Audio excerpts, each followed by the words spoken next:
नमस्कार, मैं दीपक कुमार आप सभी का स्वागत करता हूं दादा चैनल। दोस्तों, देश की राजधानी दिल्ली और दिल्ली के लोग आज से 9 साल पहले अपने माथे पे एक ऐसे निकम्मे और नकारे व्यक्ति को बैठा दिया जिसका खामियाजा हर एक मुसीबत के वक्त में दिल्ली के लोगों को झेलना पड़ा है और अभी भी झेलना पड़ रहा है। कुछ चंद फ्री के सुविधाओं के लालच में एक ऐसे निकम्मे व्यक्ति को, एक ऐसे नकारे व्यक्ति को अपने प्रदेश का मुख्यमंत्री बना दिया, तो हर एक मुसीबत के टाइम अपने निकम्मे और नकारे पंथी को छुपाने के लिए हाथ खड़े कर देती है और केंद्र सरकार के ऊपर ठिकरा फोड़ना चाहता है। जी हाँ, मैं बात कर रहा हूं दिल्ली के मुख्यमंत्री अरविंद केजरीवाल एंड गैंग का। पूरे देश ने देखा है कि जब भी दिल्ली में दिल्ली वालों के सामने कोई बड़ा समस्या आया, कोई बड़ी चुनौती आई, तो हर एक चुनौती में वह अरविंद केजरीवाल जो हर एक चुनावी जनसभाओं में देश के कोने कोने में जाकर अपने दिल्ली मॉडल का ढिंढोरा पीटता है कि हमें दिल्ली को पेरिस बना दिया, दिल्ली में सारी वर्ल्ड क्लास सुविधाएं उपलब्ध करा दी दिल्ली के लोगों को। तो जब उस दिल्ली के लोगों के सामने जब जब बड़ी चुनौती आई है, जब जब बड़ी परेशानी आई है, तो यह दिल्ली को पेरिस बनाने वाला अरविंद केजरीवाल, वर्ल्ड क्लास का सुविधा उपलब्ध कराने वाला अरविंद केजरीवाल उस दिल्ली के लोगों के प्रति अपनी जवाबदेही से पीछे हट गया है। अपने कर्तव्यों को में विफल रहने के बाद, अपने कामों में असफल रहने के बाद, उस असफलता का ठिकरा हर बार इसने हर एक दूसरे लोगों पे फोड़ने का कोशिश किया है। आज दिल्ली में पिछले कई दिनों से बाढ़ आया हुआ है। ऐसे तो बाढ़ पूरे देश में बहुत सारे राज्यों में आया हुआ है और हर एक साल आती है। दिल्ली में भी यमुना से सटे हुए इलाकों में, निचली इलाकों में हर एक साल बाढ़ आती है। लेकिन इस बार जो दिल्ली की स्थिति है वह वाकई देश की राजधानी के तौर पे गंभीर है। जिस तरीके का परिस्थिति इस समय दिल्ली में बना हुआ है, ऐसी परिस्थिति शायद ही कभी दिल्ली में रहा होगा। जिस समय दिल्ली में केजरीवाल जैसे नटवर लाल पिछले 9 सालों से मुख्यमंत्री है, प्रचंड बहुमत के साथ जीतकर मुख्यमंत्री बना है, जिस दिल्ली में अब एमसीडी भी इस नटवर लाल के हाथों में है, उस दिल्ली का हालात इतना बुरा है कि आज बाढ़ की स्थिति को देखकर ऐसा लग रहा है कि वो दिल्ली आज बिहार से पीछे हो गया है। जिस बिहार को बाढ़ के लिए ही जाना जाता था, आज बाढ़ के मामले में दिल्ली से बहुत ही बेहतर स्थिति में बिहार है। जिस बाढ़ को दिल्ली सरकार अगर चाहती, समय रहते अगर उसके लिए काम किया होता तो इस परिस्थिति को रोका जा सकता था। लेकिन फिर से अपने निकम्मेपंथी और नकारेपंथी का परिचय देते हुए अरविंद केजरीवाल ने इस बाढ़ के लिए पूरी तरह से भारतीय जनता पार्टी और नरेंद्र मोदी को जिम्मेवार ठहरा रही है। दरअसल इस देश में कुछ नेताओं और राजनीतिक दलों को नरेंद्र मोदी और भाजपा फोबिया बीमारी हो गया है। अगर उन नेताओं का, उन राजनीतिक दलों में से जुड़े हुए लोगों का अगर कल पेट भी खराब हो जाता है, उसे अगर तेज लैट्रिन भी होना शुरू हो जाए, उसके लिए भी वो जिम्मेवार नरेंद्र मोदी और भारतीय जनता पार्टी को ही मानते हैं। इस लेवल की बीमारी हो चुकी है इन लोगों को। ये IITN पास मुख्यमंत्री, जिसको ऐसी परिस्थिति में दिल्ली के लोगों को हर एक सुविधा उपलब्ध कराना चाहिए, दिल्ली के लोगों के लिए काम करना चाहिए, यह मुख्यमंत्री और इनके पढ़े लिखे गंवार मंत्री से लेकर राज्यसभा सांसद तक सबके सब इस बाढ़ के लिए नरेंद्र मोदी और भारतीय जनता पार्टी को जिम्मेवार ठहरा रहा है। इनको ऐसा लग रहा है कि नरेंद्र मोदी और भारतीय जनता पार्टी जानबूझ के सरकारी सहयोग से वर्षा करवा रही है दिल्ली के पड़ोसी राज्यों में और उस वर्षा का सारा पानी इनके लिए दिल्ली में भेज दे रही है। ये कह रहे हैं कि भारतीय जनता पार्टी जानबूझकर साजिश के तहत हरियाणा सरकार को कहकर हरियाणा की तमाम स्टॉक जो पानी है वो सब पानी को दिल्ली की तरफ छोड़ दे रही है, जिससे दिल्ली में बाढ़ आ जाए। यह भारतीय जनता पार्टी गंदी राजनीति कर रही है। दरअसल यह आम आदमी पार्टी और केजरीवाल अपने आप को IITN और इनके बड़े बड़े मंत्री ऑक्सफोर्ड और पता नहीं कहां कहां से डिग्री लेकर बैठे हुए हैं, उन सबके पास तनिक इतनी भी दिमाग नहीं है इनको समझ में आए कोई बाढ़ के पानी को, बरसात के पानी को अगर क्षमता से अधिक किसी राज्य में बरसात हो रहा है तो उस पानी को भी भला कोई रोक सकता है क्या? ये आज तक आग, पानी और आंधी को कोई रोक पाया है? कल अगर दिल्ली में कोई तूफान आ जाए और तूफान की वजह से कोई भारी नुकसान हो जाए तो भी ये आईआईटीएन पास मुख्यमंत्री और इनके पढ़े लिखे गंवार मंत्री और सांसद यही कहेंगे कि ये आंधी भी, ये तूफान भी भारतीय जनता पार्टी और नरेंद्र मोदी के साजिश के कारण है। हरियाणा में आने वाले तूफान को इन लोगों ने दिल्ली में ले आया, दिल्ली की तरफ मोड़ दिया। यह स्थिति है इनके पढ़ाई लिखाई और समझदारी के लेवल का।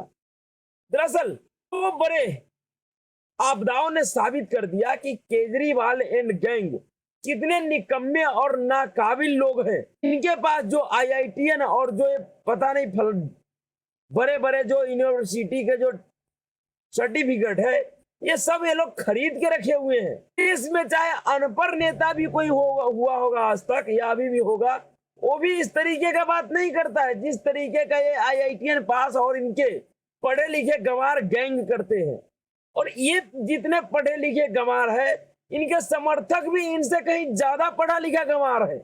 आप सभी ने एक वीडियो देखे होइएगा, इनके कुछ समर्थक अथली कुंड बैराज पे जाकर एक वीडियो बना रहे हैं और वो देश के लोगों को समझाने का कोशिश कर रहा है कि देखिए किस तरह से हरियाणा सरकार, भारतीय जनता पार्टी दिल्ली सरकार के खिलाफ पूरे हरियाणा के पानी को दिल्ली के तरफ जानबूझकर मोड़ रहा है, जबकि उत्तर प्रदेश के तरफ जो पानी जाने वाला है उसको रोक के रखा है, उत्तर प्रदेश की तरफ पानी नहीं भेज रही है। दरअसल इनके समर्थक भी इन्हीं की तरह शायद किसी विदेशी यूनिवर्सिटी से पढ़ के आया होगा, जिनके पास भारतीय व्यवस्था और प्रणाली की समझ नहीं है।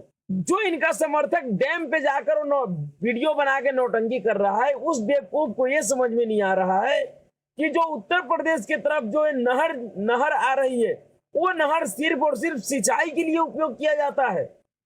उस नहर से बाढ़ का पानी नहीं बांट सकता है, या पानी का स्थिति अगर अधिक हो जाए तो उस नहर के द्वारा पानी डाइवर्ट करके किसी एरिया के उस क्षेत्र के रहने वाले लोगों को बर्बाद नहीं किया जा सकता है। और यमुना एक नदी है, वो कोई नहर नहीं है। इनके समर्थक इतने बेवकूफ है कि एक नहर और एक नदी दोनों को बराबर बता रहा है।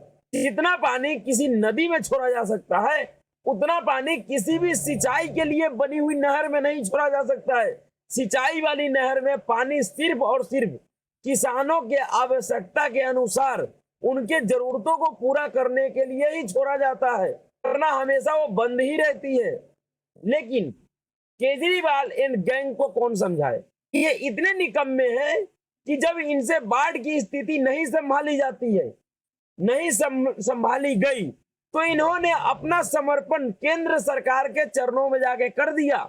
इन्होंने हाथ खड़े कर दिए कि माई बाप आप संभालो दिल्ली को, हमसे ना संभाल रही दिल्ली। ये सिर्फ बाढ़ की स्थिति, इस बाढ़ के घटना में ही नहीं हुआ है। याद कीजिए आप, इससे पहले 2020-21 में जब देश में कोरोना की लहर चल रहा था, उस समय भी इस केजरीवाल एंड गैंग का यही परिस्थिति था।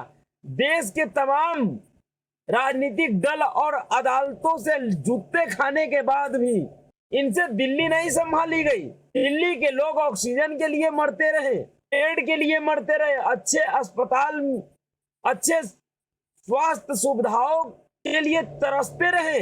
जब इस केजरीवाल से दिल्ली नहीं संभाला गया, कोरोना की स्थिति नहीं संभाली गई, तो इन्होंने फिर से अपना समर्पण उसी केंद्र सरकार के चरणों में जाके कर दिया, उसी अमित शाह और नरेंद्र मोदी के चरणों में जाके लौट गया, जिनके खिलाफ आए दिन जहर उगलता रहता है। यह केजरीवाल हर एक चुनावी सभाओं में जाकर कहता है कि हमने दिल्ली के बजट को सरप्लस कर दिया है, आज दिल्ली का बजट घाटे में नहीं है। दिल्ली के लोगों को फ्री बिजली और पानी देने के बाद भी दिल्ली का बजट घाटे में नहीं है। लेकिन यही केजरीवाल फिर सुप्रीम कोर्ट में खड़े होकर कहता है कि माई बाप हमारे पास पैसे नहीं है जनहित से जुड़ी हुई योजनाओं पे खर्च करने के लिए, हम पैसे नहीं दे सकते हैं। यह सुप्रीम कोर्ट में बोलता है, हलफनामा दायर करके कहता है कि दिल्ली सरकार के पास इतना पैसा नहीं है कि वह जनहित से जुड़ी हुई किसी भी राष्ट्रीय परियोजनाओं में हिस्सा दे। यह केजरीवाल कहता है कि हमारे पास इतनी क्षमता नहीं है कि हम कोरोना की स्थिति में दिल्ली के लोगों के लिए ऑक्सीजन टैंकर का व्यवस्था करें। ऑक्सीजन टैंकर की व्यवस्था न करने की वजह से इस केजरीवाल एंड गैंग को दिल्ली के अदालतों ने, हाई कोर्ट से लेकर सुप्रीम कोर्ट, सभी ने जूते मारे थे। उसके बावजूद इनकी हैसियत इतनी नहीं हो पाई कि ये दिल्ली के लोगों के लिए ऑक्सीजन टैंकर की व्यवस्था कर पाए। उस समय भी इसी तरीके से ठिकरा पड़ोसी राज्यों पे फोड़ रहा था कि हमारे हिस्से का टैंकर उत्तर प्रदेश ले गया, हमारे हिस्से का टैंकर हरियाणा ले गया, हमारे हिस्से का टैंकर राजस्थान ले गया, हमारे हिस्से का टैंकर पता नहीं कहां कहां। यानी कि इस देश के हर एक राज्य को ऑक्सीजन मंगाने के लिए, अपने राज्य के लोगों के लिए ऑक्सीजन की व्यवस्था करने के लिए ऑक्सीजन टैंकर उपलब्ध था, लेकिन सिर्फ और सिर्फ केजरीवाल को दिल्ली के लोगों को राहत पहुंचाने के लिए, दिल्ली के लोगों के लिए ऑक्सीजन जुटाने के लिए ऑक्सीजन टैंकर नहीं मिल पा रहा। दरअसल यह इनके निकम्मेपन और नाकारेपन का स्पष्ट उदाहरण है। और उसी तरीके का यह काम अब दिल्ली में बाढ़ की स्थिति पर कर रहा है। जिस समय दिल्ली के लोग बाढ़ से परेशान हैं, बाढ़ से प्रभावित हैं, उनके पूरे के पूरे बिजनेस चौपट हो गए, कारोबार खत्म हो गए, उस समय यह दिल्ली के लोगों को सहायता करने के बजाय एक केंद्र सरकार और दूसरे राज्यों के ऊपर ठिकरा फोड़ रहा है कि इस बाढ़ के लिए जिम्मेवार हम नहीं है, इसके लिए जिम्मेवार पड़ोसी राज्य है, केंद्र सरकार है, भारतीय जनता पार्टी है। इससे बड़ा झूठा और मक्कार नेता शायद ही भारत के राजनीतिक इतिहास में कोई हुआ होगा या कोई होगा। इतना बड़ा षड्यंत्रकारी, इतना बड़ा निकम्मा और नाकाफी नेता आज तक भारतीय राजनीति में ना ही कोई हुआ होगा और ना ही कोई होगा। लेकिन ऐसे निकम्मे और नकारे लोगों को सत्ता तक पहुंचाने का जिस जनता ने भूल किया था, आज उनको उस भूल का प्रायश्चित करना पड़ रहा है। कुछ चंद सुविधाओं के लालच में देश की राजधानी में रहने वाले लोगों का मानसिक स्थिति ऐसा हो जाए कि वह एक सड़क छाप नकारे और निकम्मे व्यक्ति को अपने प्रदेश का मुख्यमंत्री बना दे, तो फिर कहीं ना कहीं ऐसी परिस्थिति के लिए जिम्मेवार उस प्रदेश का जनता भी है। इसका खामियाजा आज वो भुगत रहे हैं। इससे इस देश के लोगों को, दूसरे प्रदेश के लोगों को यह सीखना चाहिए, यह समझना चाहिए कि ऐसे राजनीति के जोकरों का राजनीतिक से बहिष्कार जरूरी है। जो लोग हर एक मुसीबत में जनता के सामने हाथ खड़े कर दे, पीठ दिखाकर भागे, ऐसे लोगों को राजनीति करने का कोई नैतिक अधिकार नहीं है। ऐसे लोगों को सत्ता चलाने का, सरकार चलाने का कोई नैतिक अधिकार नहीं है। और यह लोग अपनी तुलना करता है प्रधानमंत्री नरेंद्र मोदी से। शर्म आनी चाहिए ऐसे निकम्मे और नकारे व्यक्तियों को। तो अभी के लिए इतना ही। अगर आपको वीडियो अच्छा लगा तो वीडियो को लाइक कीजिए, शेयर कीजिए और चैनल को सब्सक्राइब कीजिए। नमस्कार।